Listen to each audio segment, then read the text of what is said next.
Hello, hello, and welcome back to Scholastically Natalie, where we talk about books, writing, reading, D&D, and sometimes other things. Honestly, I wanted to record this yesterday, but I was coughing a lot yesterday, and my voice was, questionable. So today we will be continuing on with Into the Land of the Unicorns by Bruce Coville. Today we are reading Chapter 16, The Scrying Pool. Lightfoot shifted uneasily beside her. "I do not like that story," he said. "It makes me unhappy." "I did not tell it to brighten your day," replied Grimold sharply. "I told it because you have become part of it." "But how do you know that the man who is chasing us is a hunter?" asked Kara. "Who else would seek the amulet? Someone else might have heard of it, I suppose, but when you add the amulet to the tracking, the pursuit of you and your grandmother, it smacks to me of hunters." "Do you think he would have hurt my grandmother?" she asked. Grimold frowned. "It is hard to say. Though their quarrel is only with the unicorns, they can be ruthless in their pursuit." Kara groaned. "What should we do now?" "Let us try to contact the queen," said Grimold. "How do we do that?" "Through the scrying pool," he said. Kara wrinkled her brow. "What's that?" Rather than answering directly, Grimold said, "Follow me." He rose and led them to a door in the side of the story room. When they stepped through it, Kara caught her breath in wonder and desire. If the story room was the best room she had ever seen, the contents of this next room were, especially for someone who could think of little better than to live in a library, overwhelming. It was a room of books, shelves, and racks and rows of books. And every one of them looked old and mysterious, as if it held secrets too fascinating to be put in more modern-looking volumes. Scrolls there were as well, and 4 or 5 polished wooden stands where thick books lay open with ribbons, marking their pages. "What are all of these?" she asked. "The Unicorn Chronicles," replied Grimold. "They hold the history of all that has happened since the unicorns first came to Luster." "But where did they come from?" Grimold shrugged. "From me. From the unicorns. The unicorns bring me their stories and I write them down." "You wrote all of these?" she asked in astonishment. "I have been here a long time," he replied, as if that explained everything. "And please remember, I do not invent the stories. I simply record what the unicorns tell me. You will be in here too before long, because you are a part of one of their stories as well. Though, should things go wrong with this one—" He trailed off, as if the possibility was too horrible to contemplate. "But where do the things to make them come from?" she asked. "The paper and the ink and the pens and, well, everything," she finished, waving her hands in a gesture that took in not only this room, but the one they had just left, and the hall beyond that with its paintings and portraits. "You are not the only human who has come to Luster," said Lightfoot gently. "More's the pity," growled the Dimplethumb. They had reached an arched door at the far side of the library. Grimold paused with his hand on the thick metal latch and said, "The unicorns have lived here for a long time now. In the time since they first opened the passage to this world, humans have stumbled, fallen, lied, cheated, bought, magicked, and hoped their way here. Whether or not they are allowed to stay is a complicated matter.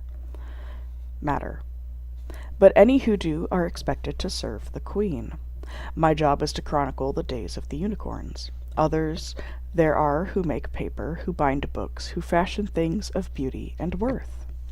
"Or fix things," said Thomas cheerfully. "Where do the other humans live?" Kara asked. "Here and there," said Grimold with a shrug. "Usually in clumps and clusters, the way humans tend to, though some are solitary and live in cottages built far from the beaten path." "Some just travel," added Thomas. Grimold, who clearly did not like to be interrupted, shot him a nasty look. Thomas took out one of his watches and looked at it as if it contained important information. "The people who find their way here often tend to be loners," continued the dwarf. "So some do not have any place at all, but wander the paths of Luster, doing errands when the queen summons them." Thomas smiled and nodded. Grimold snorted and opened the door he had been holding. The others followed him out of the library into a cave that had been left in its natural form. In its center, 3 tripods supported small cauldrons filled with something that glowed a soft orange.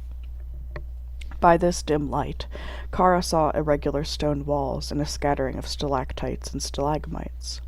Centered between the tripods was a stone basin, much like the one that had held the cold fire in the main cavern.